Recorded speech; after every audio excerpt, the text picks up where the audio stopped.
올해 초 서울 구치소에 수감 중이던 직무정지 상태의 대통령이 대통령실 참모들을 여러 차례 접견했습니다. JTBC가 접견 내용을 확인했습니다. 결론부터 말씀드리면 불법 계엄으로 직무가 정지된 대통령의 불법적 감방 통치나 다름없어 보입니다. 국익이 달린 문제를 정확한 정보도 없이 구치소에서 지휘한 겁니다. 외교, 안보, 의료, 여론까지 가리지 않았습니다. 일례로 미국과 최상목 대행의 대화 추진에 대해 대통령실이 직통으로 해야 한다고 주문했습니다. 먼저 한민정 기자의 단독 보도입니다. 윤석열 전 대통령은 지난 1월 31일 오전 서울구치소에서 약 25분간 당시 대통령실 핵심 참모들을 접견했습니다. 정진석 비서실장, 신원식 안보실장, 홍철호 정무수석, 김주현 민정수석, 강희구 부속실장 등입니다. JTBC 취재 결과 이 자리에서 신원식 실장은 윤 전 대통령에게 미국 쪽에서 계획을 빠르게 잡아 권한대행과 대화를 추진하겠다고 한다고 말했습니다. 당시 권한대행은 최상목 경제부총리였습니다. 1월 20일 트럼프 2기가 출범한 직후 최 부총리가 이른 시일 내에 통화 추진 계획을 밝혔지만 좀처럼 성사가 안 되고 시간이 흐르던 시기였습니다.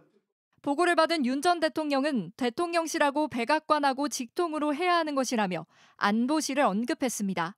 안보실이 군사외교만 하는 곳이 아니라는 겁니다. 실제 이 접견 엿새 뒤인 2월 6일, 신 실장은 마이크 왈츠 미국 국가안보보좌관과 전화통화를 하고 3월에는 미국에도 다녀왔습니다. 또 다른 접견 때 발언도 확인해봤습니다. 지난 1월 24일 김정환 수행실장과의 접견에서 윤 전 대통령은 전공의 파업 때문에 의료는 괜찮은지 묻습니다. 김 실장은 전공의들이 돌아오고 있다고 했고 윤 전 대통령은 이 상황이 이어지면 겨울에 나이 든 분들은 곤란하다고 답합니다. 설을 앞둔 상황 윤 전 대통령은 야채 가격 관리도 주문하고 김 실장은 최상목 대행이 물가 관리 잘하고 있답니다라고 답했습니다. 국회에서 탄핵소추안이 통과된 순간 윤 전 대통령의 직무와 권한은 정지됐습니다. 참모들로부터 보고를 받고 지시로 해석될 수 있는 얘기를 하는 것 자체가 헌법을 위반한 거라는 지적이 나옵니다. JTBC 한민정입니다. 윤석열 전 대통령은 올해 초 광주에서 열린 탄핵 반대 집회도 궁금해했습니다. 접견 온 참모에게 광주에 많이 모였는지 물었고 인파가 많았다는 답을 듣자 광주도 전라도도 발전해야 한다는 말을 했습니다. 이어서 최재영 기자입니다. 윤 전 대통령 지지자들이 태극기와 성조기를 흔듭니다. 대통령! 윤석열! 지난 2월 15일 광주에서 열린 탄핵 반대 집회. 전두환의 불법 계엄에 무고한 시민들이 숨진 금남로 한복판에서 윤 전 대통령의 계엄을 옹호한다는 비판을 받은 그 행사입니다. 계몽령을 통해서 국민들을 일깨워주신 윤석열 대통령 석방하라! 엿새 뒤인 2월 21일 서울 구치소에 수감 중이던 윤 전 대통령은 강의구 부속실장과 단둘이 만난 자리에서 이 집회에 대해 질문합니다. 강 전 실장이 이번 주에도 대통령님 지지 집회가 또 열린다고 하자 윤 전 대통령은 광주에서도 많이 모였다고요? 라며 궁금해합니다. 강 전 실장은 스크린이 3개가 설치될 정도로 인파가 많았다고 답했고 윤 전 대통령은 광주도 전라도도 다 같이 발전하고 국민들도 그 혜택을 누리길 바란다고 말합니다.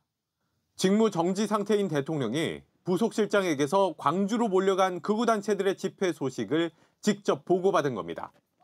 광주 시민들이 강하게 반발했지만 여기에 대한 언급은 없었습니다. 이와 함께 윤 전 대통령은 이날 반려견들의 안부를 물었고 강 전 실장은 몰래 반입한 휴대전화로 반려견 영상을 보여주기도 했습니다. JTBC 최재원입니다. 네, 이 정도라면 구치소에서 직무를 본 게 아닌가라는 생각이 들 수밖에 없습니다. 취재 기자가 나와 있습니다. 한민정 기자입니다. 그동안 윤 전 대통령을 면회하고 나온 국민의힘 의원들이 윤 전 대통령의 논리를 그대로 전하면서 옥중 정치라는 비판이 많았잖아요. 그런 부분도 취재가 좀 됐습니까? 네, 저희는 국회 법사위가 윤 전 대통령 접견 특혜를 확인하는 과정에서 구치소로부터 보고받은 접견 내용을 파악했습니다. 먼저 윤 전 대통령 탄핵 반대 중심에 섰던 국민의힘 의원이 접견 이후에 했던 얘기 들어보시죠. 네. 진솔한 당당함이 아주 국민분들, 지지자분들이 말씀 많이 하신다 하니까 대통령께서는 국민의 자존심이 대통령 아니냐 그런 자세를 견제하려고 한다 이런 말씀하셨고. 이날 접견에서 실제 이런 대화를 나눈 걸 확인했는데요. 윤 의원이 헌재 탄핵 심판 때 말을 잘해서 보기 좋다고 하자 윤 전 대통령은 국민의 자존심이니 당당하려고 한다고 대답했습니다. 이런 발언 여론에 영향을 미칠 의도가 깔린 걸로 보이는데요. 지난 3월 5일 최명성 변호사와의 접견에서 윤 전 대통령은 밖의 여론을 묻습니다. 여론조사는 40% 정도 된다는 말에 윤 전 대통령은 조사 말고 주변 분위기는 어떻냐고 거듭 묻는 등 여론에 상당히 신경을 쓰는 모습이었습니다. 예. 자, 그리고 전해드린 대로 윤 전 대통령이 광주에서 자신을 지지하는 집회가 열렸다면서 흡족해했지만 실상은 그렇지 않았죠. 네, 2월 15일 광주 금남로에서는 윤 전 대통령이 언급한 세이브 코리아 집회는 주로 타 지역에서 온 참가자들이 많아서 광주 시민들의 반발을 샀습니다. 실제 윤 전 대통령의 지지 집회에 반발하면서 탄핵 찬성 집회도 열었는데요. 당시 시민들의 목소리 들어보시죠. 광주에서 미랑 수개를 옹호하고 학살을 지지하는, 비상계엄을 지지하는 집회를 한다는 것은 홀로코스트가 행해진 곳에 나치 추종자들이 그곳에서 집회를 한다는 것입니다. 지금 집회 영상도 보고 계시는데요. 내란에 반대하고 탄핵을 촉구하는 모습입니다. 결국 강희구 전 부속실장이 접견 때 윤 전 대통령에게 전달한 건 반쪽짜리 보고였던 겁니다. 예, 구치소 참모회의라고 할 만한 접견도 있는데 직무정지 상태에서 이러면 안 되는 거 아닙니까?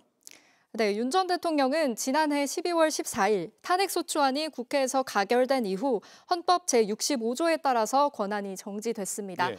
따라서 대통령의 직무를 해선 안 되고 대통령실 참모들도 대통령이 아닌 대통령 권한 대행을 보좌해야 합니다. 그런데 윤 전 대통령이 신원식 안보실장에게 트럼프 2기 출범 이후 우리 정부와의 소통을 두고 대통령실이 직통으로 해야 한다며 안보실을 거론한 뒤 신 실장은 그 이후 정말 트럼프 행정부 관계자와 통화를 하고 미국에도 다녀왔습니다. 윤 전 대통령의 말이 실제 지시로 작용했을 수 있다고 볼 수 있는 대목입니다. 헌법재판소 연구관 출신 노희범 변호사는 직무정지 조항을 무력화시키는 중대한 헌법 위반 혐의로 볼 수 있다고 했습니다. 예. 또 실질적 지시가 있었다면 형법상 직권 남용이 될 수 있다고도 지적했습니다. 네, 헌법 위반의 연속이네요. 한민정 기자 잘 들었습니다. JTBC 뉴스를 시청해 주셔서 고맙습니다. 저희는 저녁 6시 30분 뉴스룸에서 뵙겠습니다.